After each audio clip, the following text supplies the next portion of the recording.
Welcome, dear listener, to Right Here, Right Queer. This is Noah Hawthorne. Today I am joined by Sebastian Nothwell, who is here to talk about his new audiobook, Oak King, Holly King. Hello, Noah. Hi, how you doing? Doing good. Excited to chat about my Fae boys. I am about 2/3 of the way through it, and I just keep screeching about it internally. I love them so much. It's been great.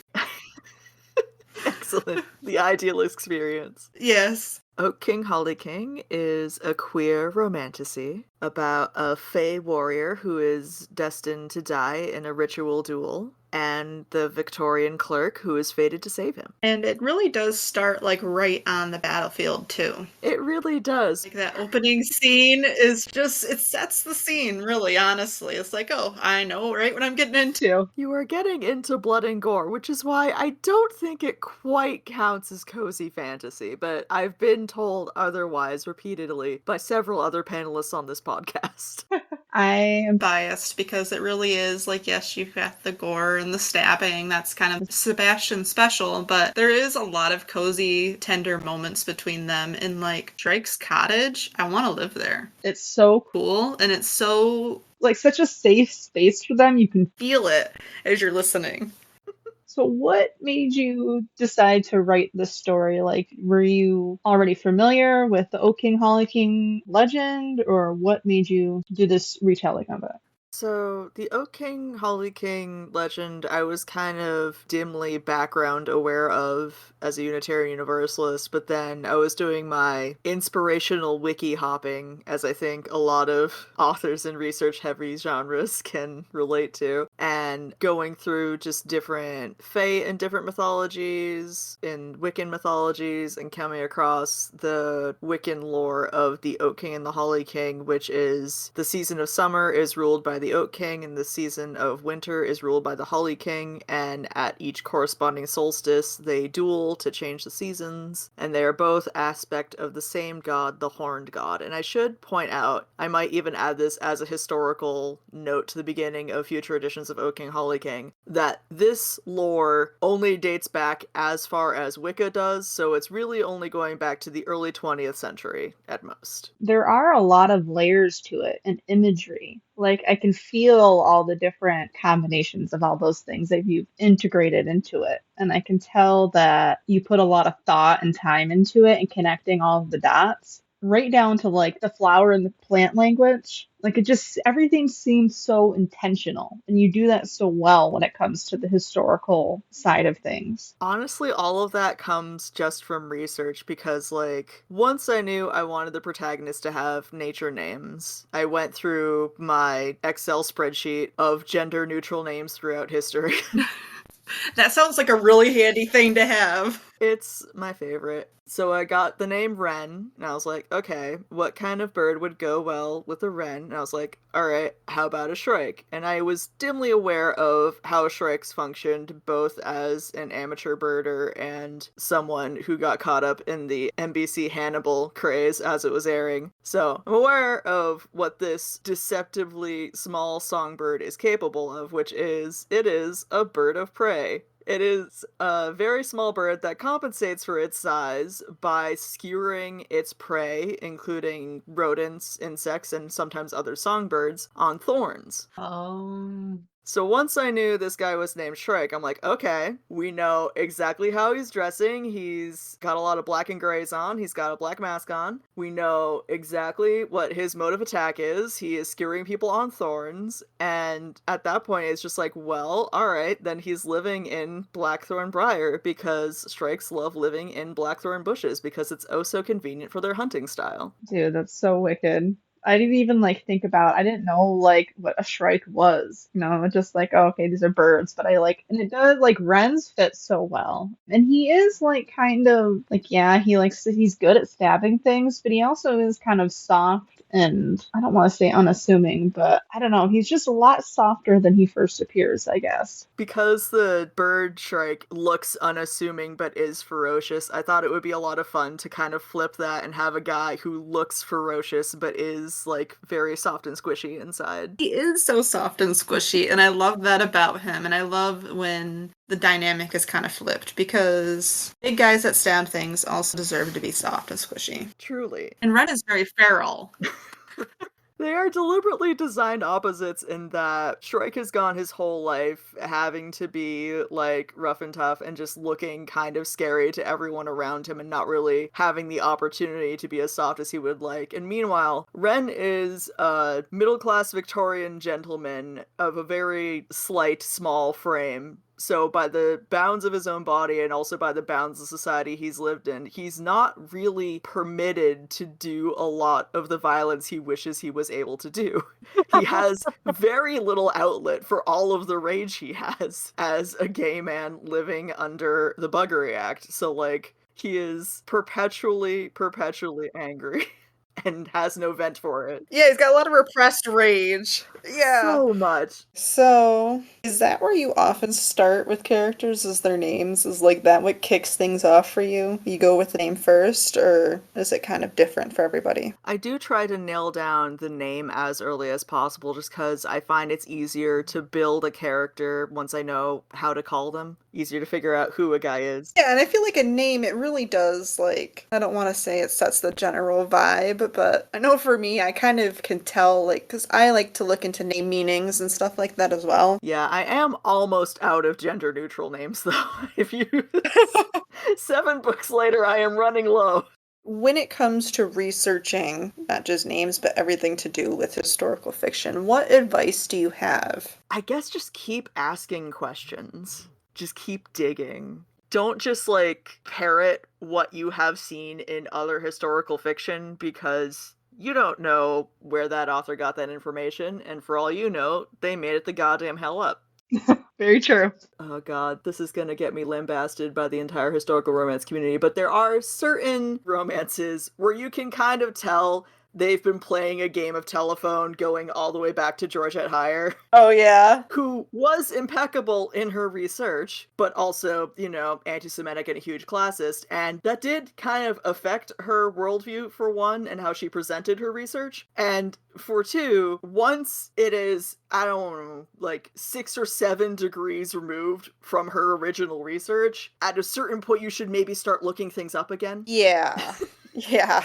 And I think what you do really well is you go into what people were dealing with at the time. Yeah, the gas lamps and the carriages and like all of that's pretty, but I think you do a really good job at the minute things that matter. I find that makes for a richer story, honestly, just digging into those very particular details. And, like, kind of Ren's worldview in particular is very much informed by his own cynicism as a direct result of just being a gay man under laws that would prefer he not exist. Yeah, it definitely explains why he is the way he is, and I think he would be a completely different person who was like in our time. Maybe not so angry, not so cynical. I feel like he would find different things to be angry about, but he would have perhaps less or different justifications for it, and probably healthier outlets. That's true. But even, like, from a fantasy world building angle, a lot of my historical research was able to inform, like, the Fae realm and kind of play into how events in the real world history were influenced by events in the Fae realm over time. What blew my mind was the year they didn't have a summer. Yeah, that's real. I was like, I already know this is real. Like, I know that Sebastian based this on a real thing. Like, and I love that you can trust the author enough to be, I mean, yeah,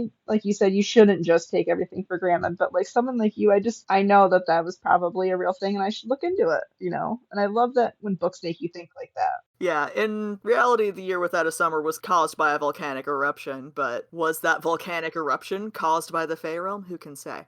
We can. It wasn't, because it's not real. But as far as the King Holly King is concerned, maybe. Another thing that really surprised me was, so Shrike, being a Fae of the Fae realms, is older than Ren. He's about 500 years old as the story begins, and the reason he is 500 years old was because I needed to pick a date for him to be born, just so I know, like, what his experience of the mortal realm is prior to coming to Victorian England and being lost and confused by how things have changed. But I picked the 1390s because I love Shakespeare's history plays and the Henriade in particular, which involves Richard II and the Peasants' Revolt. So I wove that into Shrike's backstory, and then as I was refreshing my research on that, I discovered that the Peasants' Revolt was actually extremely relevant to the 1840s, because amongst the medieval revival kind of spearheaded by Sir Walter Scott's novels and the Eglinton Tournament, there was a political movement called Chartism to try and get voting rights for the working classes in England at that time, and they were kind of calling back to the Peasants' Revolt and its ideals of, again, rights for the working classes, to the point that there were radical novels written in support of Chartism, but because you don't want to scare the British government, you put it under a veil of medievalism, and you just write novels about all the heroes of the Peasants' Revolt, and it was just this beautiful moment of connection with, like, Wren being obsessed with chivalry and medieval romances and just kind of longing for that kind of fellowship and adventure. Reading all of this incidentally Chartist literature while not being at all interested in the political theory behind it, and then coming face to face with a man who was there for the original Peasants' Revolt that kicked off the whole ding-dang thing. That is a really awesome connection. And again, I didn't go into the book with that connection. It was just a happy discovery through research that was able to strengthen the themes of the book and make the characters closer to each other and also more three-dimensional in and of themselves. And I feel like as an author, you can be kind of afraid of research because, like, what if what I uncover tells me my story isn't possible? But, like, honestly, more often than not, I find through research that so much more becomes possible than I had originally supposed, and I get a richer and more rewarding storytelling experience out of it. That's really true, like uncovering the tangents, and it's kind of like the layers of things that can be possible. I've found that as well during research, like things I didn't even think of, or places that I could explore or take them, and I'm like, wow, this is a possibility, this is a thing, and I would have never thought of it on my own. And even if something you wanted isn't possible, that might be for the best, and you can go down this completely different route. And circling back to what Chartis, Toll House asks if Wren is of that, doesn't he? He does. He assumes it because the Victorian middle and upper classes are very concerned about Chartists in the 1840s. At that point in history, there have already been several riots that had to be put down, or more accurately, protests that had violently opposed by the government because they were, after the French Revolution and the American Revolution, they were very scared of losing any further control over the working class. And just like a little key detail pigeonhole thing that's actually part of this bigger thread connecting the characters and forming this whole theme. Exactly. So when Tolhurst finds, a bunch of medieval fiction in Wren's room, his first thought isn't, oh, what a dweeb. His first thought is, oh, this is clearly a political radical right under our own roof. Yeah, very true. No, dude, I'm just a nerd. Yeah, no, he's just an insufferable nerd. That said, with research, I am deeply obnoxious as a beta reader, particularly when it comes to, like, economic matters. Every time I'm reading a historical scene, I'm like, okay, how much did candles cost at this point? How many are they burning in this scene? How are they affording all of these candles? How are they affording the coal to heat this house? How many stoves do they have? How many windows do they have? And does the glass tax apply here? And just so on and so forth, and running on, and actuallying well beyond the point anyone is interested in historical detail. I get to the productive procrastination phase because I like get so deep, and then it's like no one is even going to care about this. I'm like, yes, but the wood on this potential ship, I need to know. I need to know what it was, and I need to know the exact ship plans, and like it's very satisfying when the pieces do fall into place. The 3 days of research for a throwaway line that gets cut between drafts anyway, but the important thing is that I know. Yes. And that I have the peace of mind that comes with knowing. And you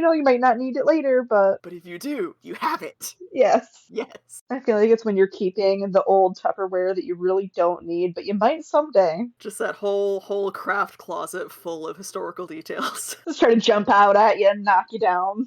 Exactly.